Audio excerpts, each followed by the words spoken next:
Hello, everyone out there in Rumble, X, and YouTube land. Welcome back to Diego Knows. Of course, I'm Diego, and today we're going to finish talking about this episode of And Just Like Crap, Season 3. Yes, 3 seasons. Episode 2, The Rat Race. Okay, let's dissect this piece of shit and move on. Okay, because guess what? Thursday night comes episode 3 of this abortion of a show. Okay, and this is coming from a guy who's a fan of Sex and the City. Okay, I built my YouTube channel around Sex and the City. Okay, and I'm straight. Yeah, go figure, I'm straight. And even back then, even back when those episodes came out when I was a younger man, I was still calling out this crap. I was still calling out all that stuff that wasn't realistic. I remember I pissed off so many women when I told them that men don't act that way. Okay, when they were like, yes, they do. No, they don't. No, they don't. Okay, there might be a few that actually act the way the men on Sex and the City did. Okay, but those are few and far between. That is not the majority. And yet, all you saw on Sex and the City were guys were acting in extravagant, unrealistic ways. Okay, I'm not saying it never happens. I'm saying it doesn't happen very often. Okay, that's what I'm saying. The chance that you're going to date a guy who's going to do the stuff that you see on the show are almost remote. Okay, in the extreme. Okay, but yet you saw that every episode, so you get this idea that this is the way men really are. Okay, and they never showed any real positive examples of men.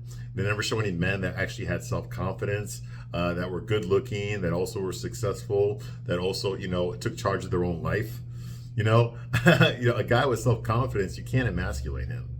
Okay, you can't berate him. Okay, you can't vilify them. Okay, if a guy has self-confidence, okay, nothing you say to him, is gonna bother him. Okay, he's just gonna get rid of you. That's the truth, because he doesn't want negativity in his life. Why would he want anyone to be around? Okay, the only guys that will put up with that crap are guys that are actually desperate. Okay, they're desperate. Okay, they can't get girls on their own, so they'll take whatever woman shows them the least amount of affection. Okay, and they'll put up with that. They will. Okay, they'll let the woman emasculate them. They'll take it all, and they'll pay for the date, and they'll buy her all sorts of flowers, and they'll take her on vacations if they can afford it. Okay, but they'll let her treat him that way because these guys are desperate. Okay, they can't get girls the way the high value men can. Okay, so they'll take what they can get, and they'll try to hold on to what they got. Okay, and that's the truth. Okay, there are a lot of guys like that out there. Unfortunately, it's true. There are. I've seen plenty. I've known plenty, and it's sad. It's sad that this is what our what dating has come to. Okay, that these men would rather play video games. Okay, or get in or buy or subscribe to OnlyFans or something. They'd rather do that than actually have a real relationship with a real woman. Okay, and it's sad. It's sad, but it's true. Unfortunately, it's true. Okay, but just because I admitted that to all of you out there, okay, it doesn't matter in terms of this show. Okay, because this show would never put guys like that on here.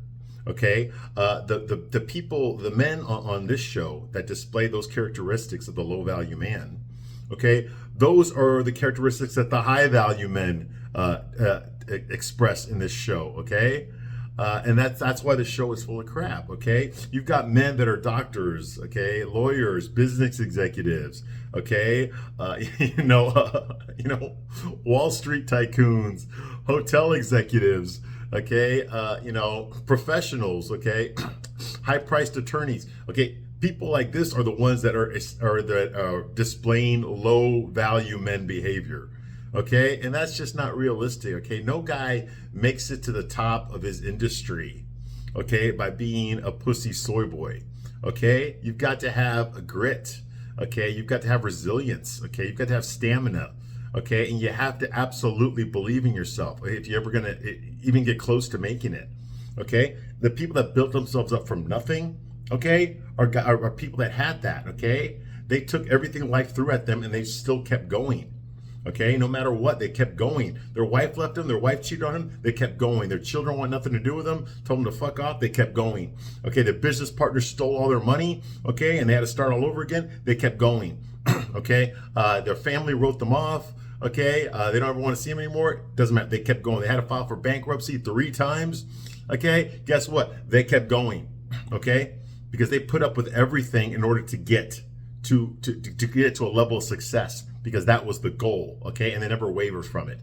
You see what I mean? A weaker man would have given up a long time ago, but these men didn't, and they kept going, and that's why they were successful, because they took everything. They took everything and still kept going forward. But you're never going to see a man like that on this show, okay? Because when you see a guy who does have that level of success, as soon as a woman tells him, "I didn't like the wine that you ordered," he's going to be like, like that, okay, like a fucking pussy. And that's just not fucking realistic, okay? There's even a character on the show, the principal, Gray, I don't know his last name. I mean, this guy is clearly a closeted homosexual. He has no testosterone, but he likes to act like he's in authority or something, but he doesn't display any authority with his body language or his tone, okay? He's just a pussy boy. How could somebody rise to the ranks, okay, of the educational system, okay? I know it's a private school, but the standards should be even higher on a private school, okay? You know, because taxpayers don't pay for that, okay? It's the rich patrons that pay for that, okay? Pay for that guy, okay? How could a guy like this, with no testosterone, no self-esteem, okay, who the teachers, the faculty laugh at him behind his back, how could a guy like this, okay, be the head of this super expensive private school that only like millionaire parents can afford to send their kids at? You see what I mean? How can that happen? Okay, it's not realistic. You know, it would never happen in real life. Okay, in real life, okay, and we live in capitalism, okay, and we live in a merit-based society. You've got to be good at what you do in order to rise up the ranks.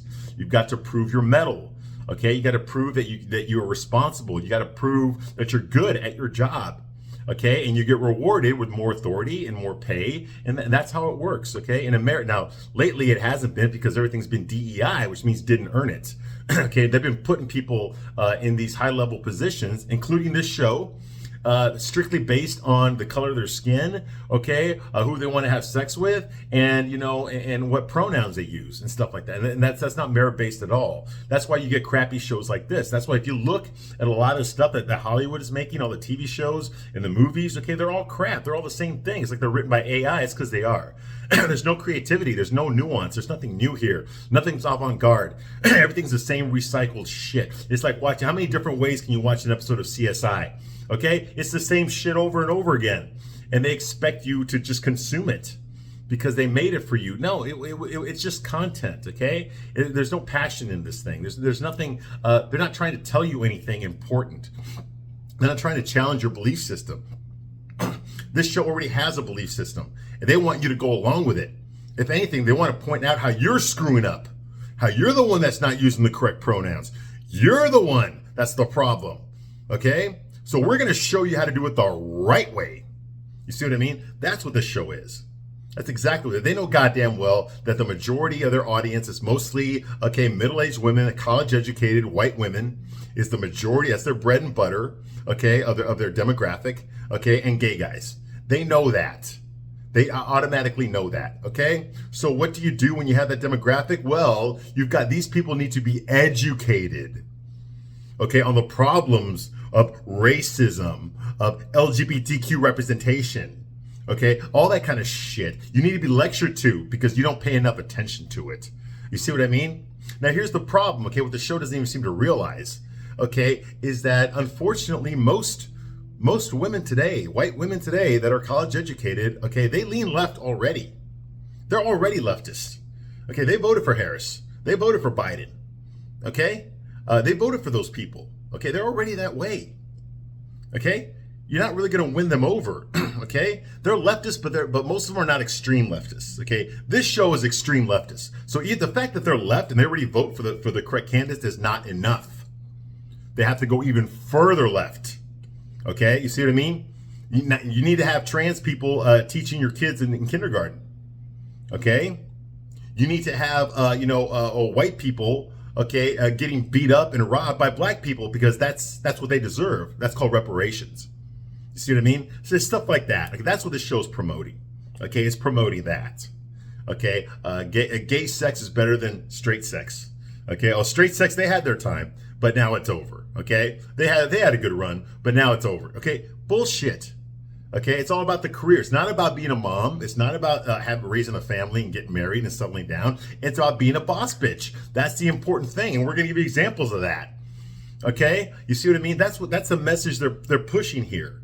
Okay, because that's even though their demographic is already on the left, they got to go. They're not left enough. Okay, but here's the part the show leaves out, which is what I'm always complaining about, what I'm always talking about on my YouTube channel here. Okay, is what about the men? Okay, they don't give a shit about us. They don't give a shit about me.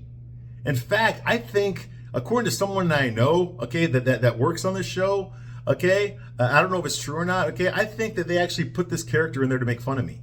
I think they put clearly a homosexual boy, okay, in this show, okay, to make fun of me. They gave him my name, okay, to make fun of me. I think they actually did that, okay? I don't know if it's true or not, but that's just what I think, okay? I might be wrong, okay, but this is what I think, all right? I think they put that guy in there because someone watched one of my videos and they didn't like me, so let's troll him. Even though I'm a small YouTube channel, I'm not monetized, okay? I'm not selling you merch. I'm not telling you click here to see this video. I'm not doing any of this shit, all right? I'm just telling you what I think, and I don't do this for a living. I do this for fun. This is my spare time, okay? I was a big fan of Sex and the City. That's why I do this, okay? But the biggest thing that I've been complaining about is the men, okay? They don't have anything here for straight guys at all. In fact, the straight guys are the problem. They're the problem on the show, okay? They're the patriarchy. They're the misogyny, okay? So whenever you have a straight white guy, especially if he's Christian, okay? You can't have Christianity on the show, okay? You can have Judaism, that's fine, but you cannot have Christianity, okay? You can't have that on the show, okay? And any guy like that is the enemy. They need to be emasculated. They need to be ridiculed, okay? They need to be portrayed as cowardly or as evil, or as stupid, or a combination of those three, or two of those three. Every single man on the show has to fall into those categories, okay? You can't have a strong, independent, self-confident, successful, kind, smart man on this show. You cannot have that because that goes against the narrative. You see what I mean? Hell, they don't even have women like that. Okay, these women think they're all those things, but they're not. They're actually bitches, and they're too stupid to realize it, okay? Because the writers of the show, the creators of the show are too stupid to realize it. They think they're the good guys. You see what I mean? They're deluded, okay? So and that's the problem, okay? If you're gonna have a show that deals with the relationships, that deals with, for the most part, heterosexual relationships, we never asked for these pride parade fucking shit that we got, okay? We never asked for that, okay? So if you're gonna deal with that, then you need to, it'd be better for you if you actually portrayed the men as realistic. Sex and the City portrayed all the men as unrealistic, except for with a few examples. I think Big was definitely a realistic type guy, at least in the first 3 seasons of Sex and the City. He was. Then he became a pussy soy boy.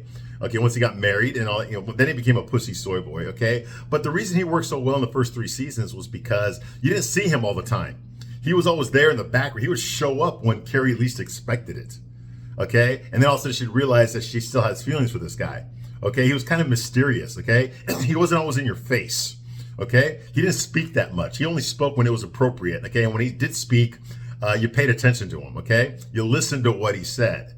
Okay, I think he worked very well in that way because as long as Carrie didn't really get to know him very well, she could keep him in the fantasy zone. Okay, he's a super rich, wealthy, good-looking investment banker. He works for some fucking hedge fund or something, right? He's got no kids. He's divorced. He's been married before, but he's got no kids. Okay, so he's got no baggage. Okay, he can do whatever the hell he wants. He can go to Italy if he wants. He can move to California if he wants. He can do whatever the hell he wants, okay? Because he's got the resources to do that. Carrie didn't, okay? So she wanted to latch on this guy, okay? And a big part of this guy, okay, was that it wasn't just that he was tall and handsome and smart and wealthy and successful and nice. It wasn't just that. It was the fact that he had fucking money. And she didn't, okay? And that was another big component. And let's not pretend that wasn't there, okay? It most certainly was there, okay? But the show wanted you to think it wasn't, okay? So that's when he worked best, okay? And men, we know goddamn well that most of us are never going to be like Big. And I knew that when I was watching the show. I knew, well, what the fuck? Why the fuck would Carrie want to date me? I mean, I don't have nearly as much money as this guy. Okay, I think I got everything else, but I don't have nearly as much money as this guy. Okay, I can't just fly her to Aruba, okay, at a moment's notice, okay? Like, of course she would never go out with me because she's deluded. She thinks that this is the kind of man that she deserves, okay? She sees herself as a 10 or a 9, and she sees him as a 10, okay? And that's what she deserves, nothing less than that. All the women were like that on Sex and the City, okay? So it's pretty pathetic. It's pretty sad, okay? but I knew I wasn't in that category. I was never going to be that type of a guy. Okay, so I didn't really take issue with it. I was like, okay, fine. Okay, I know there's guys like that out there. Very few guys like that out there. But she lives in New York and blah, blah, blah. And realistically, a guy like Big would not be dating a 35-year-old Carrie. Okay, horse-faced Carrie. I mean, yeah, I mean, she's good, if you do her doggy style, so you don't have to look at her face, okay? Or at least close your eyes. Okay, that's what I would do. Okay, but she didn't look bad. I mean, she didn't look bad back then. Like, I would have done her. I would have done all of them. I would have even done Miranda in the first season. That's it, just the first season. Like after that, she just got fatter and more insufferable. Okay, but I even would have done Samantha if I was drunk enough. Okay, so yeah, I get it. Okay, and they were younger back then, even though they were in their 30s. Okay, and 40s back then. Okay, but the point is that Big was portrayed kind of realistically in the first 2 seasons, and then they just like assassinated his character. Steve was always realistic, but we didn't get enough of him. We didn't really get enough of him. Okay, and the fact that at a moment's notice, Steve dumped his girlfriend to be with Miranda, why? I know they had a kid together and all that, but there's a reason they broke up several times. There's a reason that Miranda dumped him several times, okay, before they got married, okay? She was always the one that dumped him, okay? So she could fuck black guys and stuff, all right? There's a reason for that, okay? So why would a guy who's been through that already, why would he want to put himself through that again? You see what I mean? It makes no sense. And guess what? It turns out that she did dump him again, only it took like 25 years this time. Okay, which is ridiculous. Fucking ridiculous. All right? And Steve is still nice to her and still, get the fuck out of here with that noise. No guy with any self-respect would still do that. Okay? I mean, you blew up his fucking life so she could fuck this fucking Fred Flintstone looking thing. Okay? That wore lipstick. Okay? That wasn't even funny. Okay? It's ridiculous. It's fucking ridiculous. Anyway. So, yes, they never got the men right, okay? Steve was for the most part realistic, okay, but they kind of fucked around with him a little bit. Harry, what can I say about Harry, okay? This guy's Jewish. He's rich, okay? He's very submissive. He does everything his wife says, okay? He never really talks back to her. He never stands up for himself. He just goes with the flow, okay? He berates himself constantly. Oh, my God. I feel like such a terrible father. How could I not have known this? Oh, I don't know what to do. I think God lost our email address.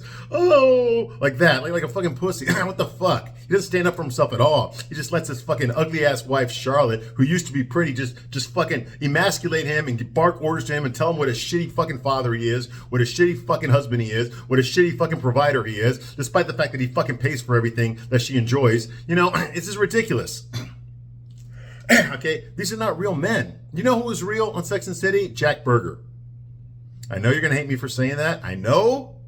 Okay, and I understand that most men are not like Jack Berger, okay? And I get that as well. Okay, but the reason I say Jack Berger was realistic and relatable is because back then especially, I basically was a lot like Jack Berger, okay? I could not understand for the life of me back then why you women hated him so much. I couldn't get it. He did, as far as I'm concerned, he mostly did everything right. And I know you're going to hate me for that. You're going to be like, what the, oh my God, he broke up with her with a Post-it note. Well, he didn't have the most confident. He wasn't the most confident guy. Okay, and I definitely wasn't that confident when I was in my 20s. Okay, I had to build up my confidence over time. Okay, so yes, he did a pussy way of breaking up with her. Yes, of course he did. Okay, but I understood what he was going through. I understood, his feelings. Okay, I got this guy. I totally understood this guy. I was even like, whoa, but a broken clock is right twice a day. Okay, and I know y'all hated him. You loved him when he was dating Carrie, but you hated him when he broke up with her. Sorry, but that guy was actually on point. For the most part, he was on point. And I was a lot like him, especially back then. Ron Livingston did a great job. That was actually a well-written character. I actually thought because he acted like a man, but he also had his faults. None of us are perfect. Just like none of you are perfect, despite what this show is going to tell you. Okay? You're all not beautiful at any size. None of you are fucking perfect. Okay? But, at least he was believable. Okay? They gave him, defects of character. They also made him realistic. Okay? So I thought that was good. Okay, after rewatching those episodes, he made a lot of mistakes. Okay, now that I'm older, I probably wouldn't have done these things, but when I was younger, I did do these things. I did react that way. I did do things like that. So, whatever. Okay, we all get older. I'm sure his character now is much more mature, and less self-conscious and all that kind of stuff. But, they did get it right that one time. Okay, this show, and just like crap, doesn't get anything right. Okay, nothing at all. Okay, that's why I get so passionate about these videos. That's why I get all fucking pissed off, because they can't even portray us. Okay, they're not even trying to make us look good anymore. Okay, they don't even accidentally slip in a good guy character in here. Okay, I think that the writers, the producers, the showrunners, Michael Patrick Queen, and the rest of those fucking woke libtards that work with him, they go out of their way to make sure that men are portrayed as the enemy. Men are portrayed as submissive. Men are portrayed as gay. Men are portrayed as, you know, as cowards. Okay. Excuse me. They're portrayed, or they're just jerks. Okay. They have no self-esteem. Okay. They're stupid. They're all dumb. Okay. They go out of their way to depict men this way. And that's just not fucking realistic. It's just not. All right. So anyway, I mean, it's bad enough where we got Harry Goldenblatt, but then we got a black version of him too, named Herbert Wexley. Okay. You got a black version of Charlotte's family already on this show. Okay, exact same characteristics. Wife treats husband like shit. He pays for everything. He has no authority. He's emasculated. He has no self-esteem. He's got to fucking call his wife, do I look pretty in this dress? I mean, he's got to do shit like that. Okay? Because he has no fucking self-esteem. This is ridiculous. Why the fuck would you breed? Oh, yeah. Why would you breed with a guy like that? Oh, it's simple. Because he pays for everything. Because you make fucking documentaries, okay? It takes you 8 years to complete, and you still haven't completed them. And they don't pay shit because they're for PBS. All right. Same thing with Charlotte. Oh, now she's working. She started working last year. So now she's selling art at a gallery, making about 35 grand a year, while her husband fucking pays for the fucking luxurious fucking life. Not the apartment, because she got that in the divorce from her last husband, but he pays for everything inside the fucking apartment. He pays for the fucking, the private schools. He pays for everything. Okay. For her wardrobe. I mean, she's wearing $30,000 outfits every time she goes out to lunch. He pays for all that shit. Okay. Okay, but yet he doesn't get any respect. He has no authority in his own family. Okay, you see what I mean? That's exactly what this show is. Anyway, now I know a lot of you ladies would be like, well, that's what men deserve. No, that's not what we deserve, okay? Just like you don't deserve to be treated that way either. Do you? Of course not, okay? So we don't either. We don't either, all right? Anyway, moving right along, where we left off last time, they're at the restaurant, okay, where butt ugly Cynthia Nixon's character Miranda, okay, who became gay at the start of the show, she's got a hots for the waitress, the ugly non-makeup wearing waitress that works at this restaurant, okay, and they have an interest. They watch the same reality show, Bisexual Bingo, Bi Bingo, and by bi I mean it's lesbian. There's no guys in there at all, okay, and all the women are in their 20s. So of course Miranda, who's in her 60s, thinks that she belongs on that show. Anyway, so she's trying to flirt with the waitress. Waitress shuts her down, tells her basically, hey, listen, I'm straight, I'm married, I got 2 kids, you know, and even though I look like a lesbian, doesn't mean I am one. You know, by the way, I watch Walking Dead, and that doesn't make me a zombie either, blah, blah, blah. So now Miranda's all hurt and dejected and embarrassed. So of course she bitches to Carrie about it, but Carrie can't be concerned with Miranda's dating life, because all she cares about is the thumbs down emoji that Aiden sent her when she sent him a picture of the table that she wanted to buy, a table that she wanted to buy for her own fucking house that she paid for with her dead husband's money. Okay, that's her house. Okay, and her boyfriend is living in Virginia, and he's not going to move in with her for another 5 years. So she's stressing over whether or not he approves of the fucking table that she wants to buy, and she doesn't know if she should buy it or not. She's waiting for him to tell her, and the fact that he sent her a thumbs down instead of fucking, you know, giving her a more explicit reason why he didn't like the table. Now she's just going to stress all about that instead of calling him like he told her to do earlier in this episode. If you have a problem, you know, if you want to talk about anything, just call me. It's fine. She doesn't do that. She just plays the waiting game and fucking decides to ghost him on the phone and just complain to Miranda about it. All right. And the reason they're doing this is to set up the fact that obviously Carrie is not happy with the situation that she agreed to. Okay, the 5-year separation from her boyfriend. She agreed to this situation, all right? She's not happy with it, so what? So now she's forming resentments against Aiden for not being there for her at a moment's notice, okay? Despite the fact she agreed to this situation. She's not happy with it. She's forming a resentment against him, which means that now she's going to feel justified to cheat on him like she did last time, okay, back when they were engaged and all that, all right? So, yeah, so now guess what? Here's where the new thing comes in, all right? So blah, blah, blah, okay. Very cringe. Carrie texts Aiden about the table. She goes in the bathroom while Miranda's flirting with the waitress. She texts Aiden about the table, okay? But then she a whole paragraph, a whole short story, but then she decides not to send it, okay? Now, by texting, I mean she talks into her phone. She adds in the punctuation, okay? And then after all that, okay, she decides just to not send it, okay? She deletes the text, okay? You know, instead she sends a worried face emoji. okay, instead, okay, and then she bitches to Miranda about it, okay, and I'm thinking to myself, oh, what the fuck, Carrie, just fucking call him. Just fucking call him. I mean, this is not difficult. Like, she's turning this into a big fucking drama, a big subplot. This is not a fucking subplot. You just fucking call the guy. Or just buy the fucking table anyway. Who gives a fuck? It's not like he lives there. What the fuck is he gonna do? When he comes to visit you again in 6 months or something, he's gonna tell you, I hate that fucking table. And then what are you gonna do? You're gonna sell it and you'll get another table. Okay, what the fuck? It doesn't fucking matter. Jesus Christ. Anyway, so she complains to Miranda about it, but Miranda doesn't give a shit. All she's complaining about is fucking that she needs to stop playing dating bingo. All right. Okay, but Miranda does admit to Carrie, because she's not really listening to Carrie, okay? All she's thinking about is her own problems, okay? She tells Carrie that she kind of has a crush on this woman. That's that other butt-ugly ginger that we saw earlier, basically a clone of Miranda, only British, with longer hair. She's just as ugly, just as pale skin, just as old, just as insufferable, just a fucking I hate Republicans, just all that stuff. Okay, as Miranda is. Okay, a woke fucking libtard, a butt ugly female libtard, which they all pretty much are. All right, she's just another clone of Miranda. It'd be like Miranda dating herself, but with a British accent. All right.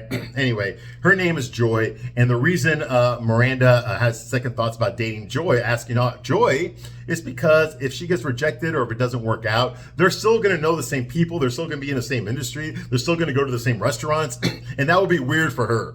Okay, so that's why she doesn't want to do it. Okay, because it's a work contact, all right?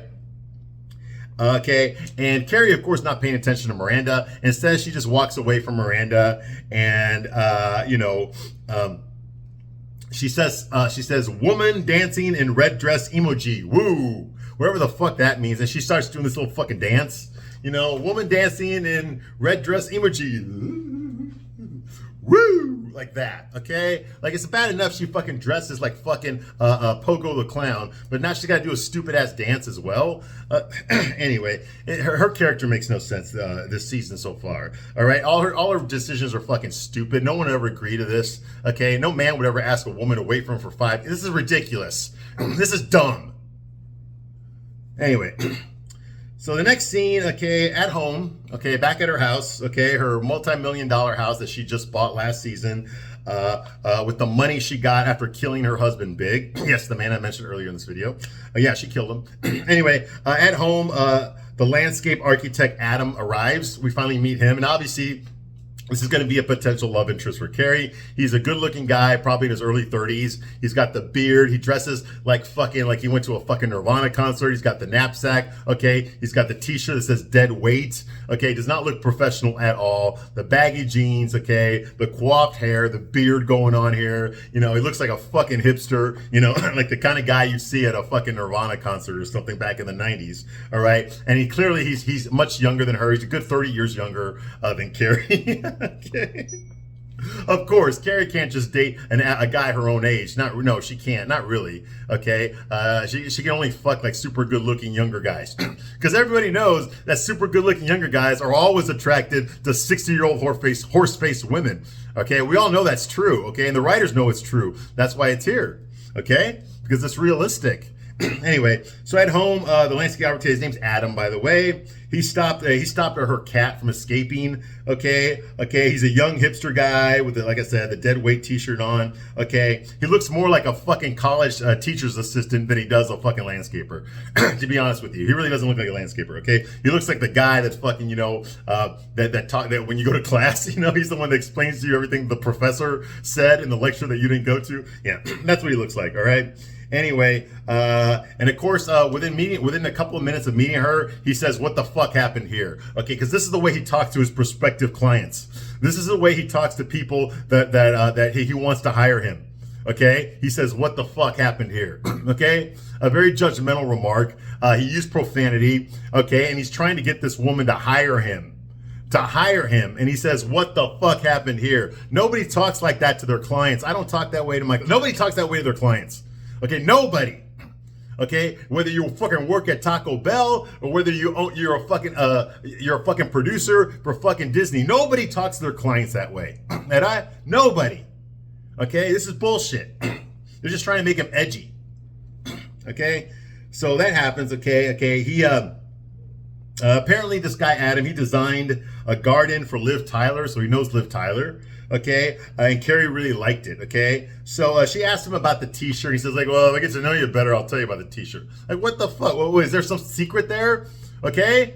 I mean, did the person that made you the T-shirt, is he the guy that killed Kennedy or something? Is there a reason you can't talk? I mean, you fucking wore it to a job interview for some fucking reason. Okay, so obviously you wanted people to notice it. You wanted people to ask you about it. So now you're gonna fucking act coy? Is this your way of trying to seduce people? How did you know it wasn't a fucking guy that wanted you to look at the fucking house? I mean, what the fuck?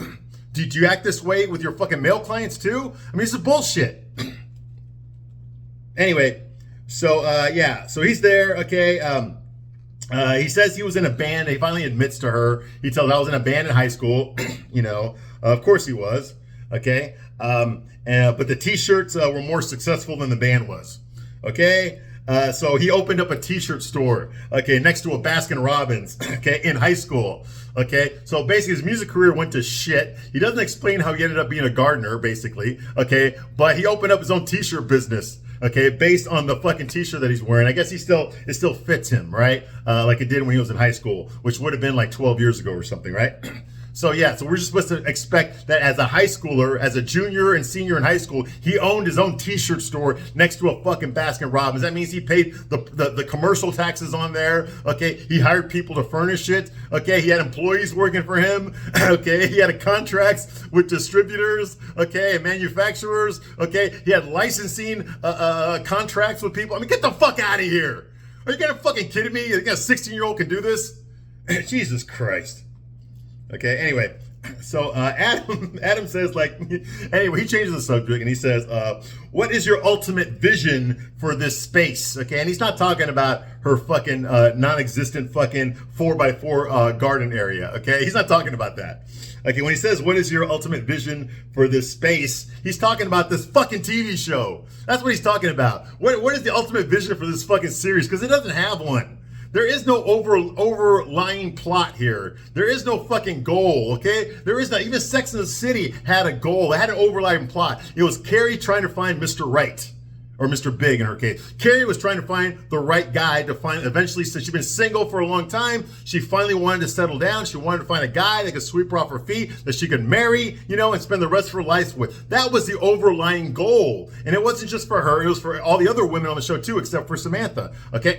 But that was her overlying goal. That's why she was fucking all these guys. That's why she was dating all these guys. That's why she was having all these anxiety attacks over her relationships. That's why she was stressing about everything. That's why she was stuffing her face. That's why she was chain smoking.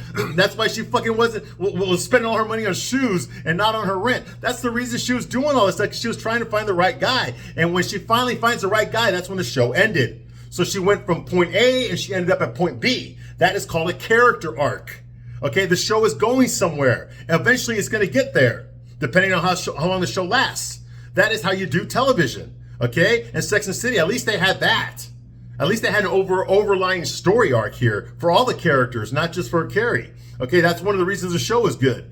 Okay, this show has no overlying arc. They introduce all these important characters that they do nothing with. They got rid of. Look at Shay Diaz. Where the fucking nobody gives a shit. But yeah, she took up our screen for 2 fucking seasons.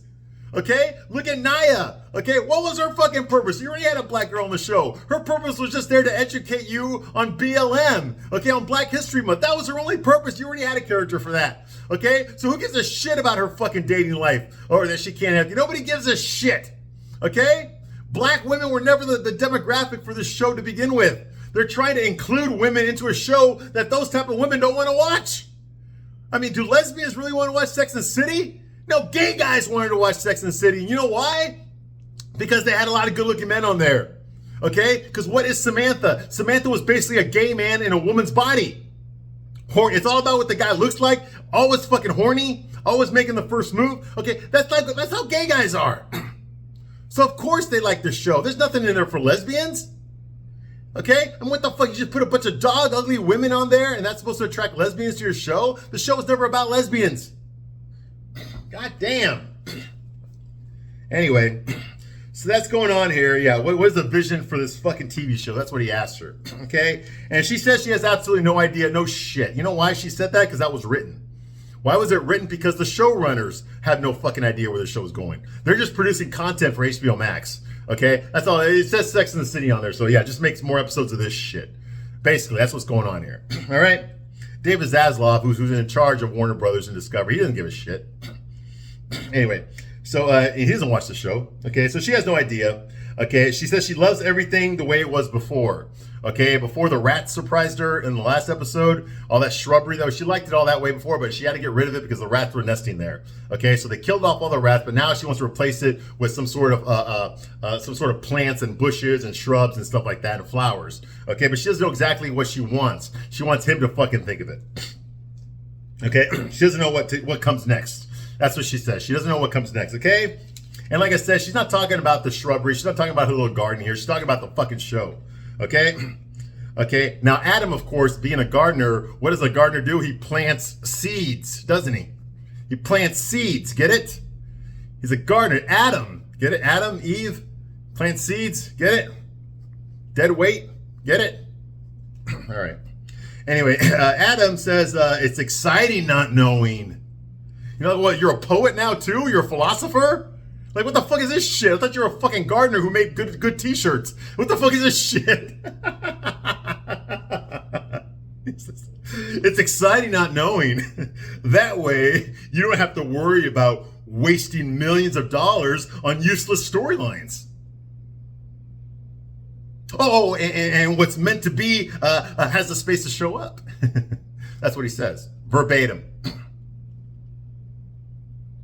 And then, of course, there's this awkward silence where they both fuck each other with their eyes. He says his little speech, his little poetry session there, and he's like, and she's just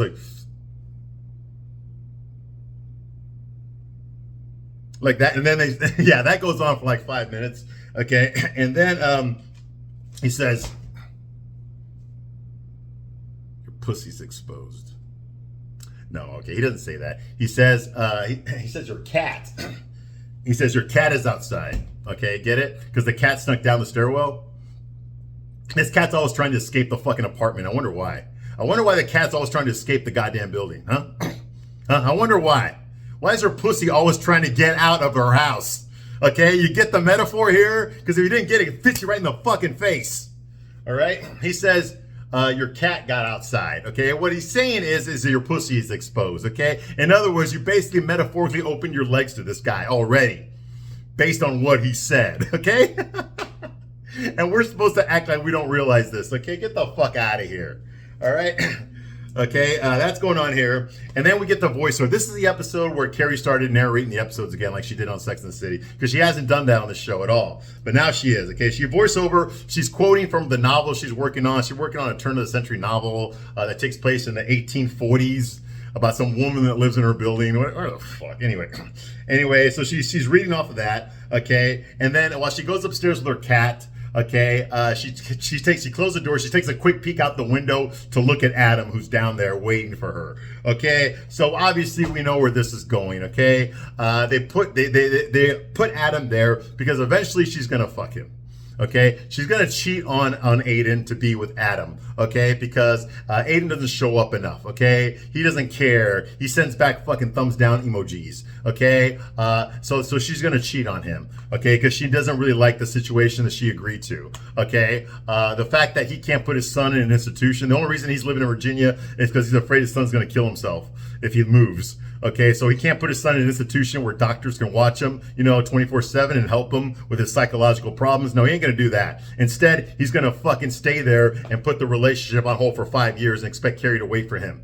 Okay, get the fuck out of here. This is ridiculous. It would never happen in real life. This is a load of fucking shit. The only reason they're doing this is because they can't afford to pay John Corbett to play Aiden in every episode. So they got to find a way to get rid of him, okay, so that he's not there all the time. Okay, so that they can pay a much less of a fee, a much cheaper actor like this motherfucker, Adam, okay, so that they can keep him around longer because he doesn't cost as much as John Corbett, okay, so that she can fuck him, and then winning for her because she's like 65 years old, and this guy looks like he's 29 or 30 years old, okay, so of course, all 29, 30-year-old men, okay, that's what they love to do, is they like to fuck old ladies, okay. because that helps their self-esteem. That makes them feel better about themselves, okay? And if you fucking believe that, I got a bridge I want to fucking sell you. All right, I'm done with this fucking episode. I'll be back because episode 3 is going to come out. Fuck. All right, so I'll see you then, all right? I thank you very much for watching this long. Holy shit. All right, bye.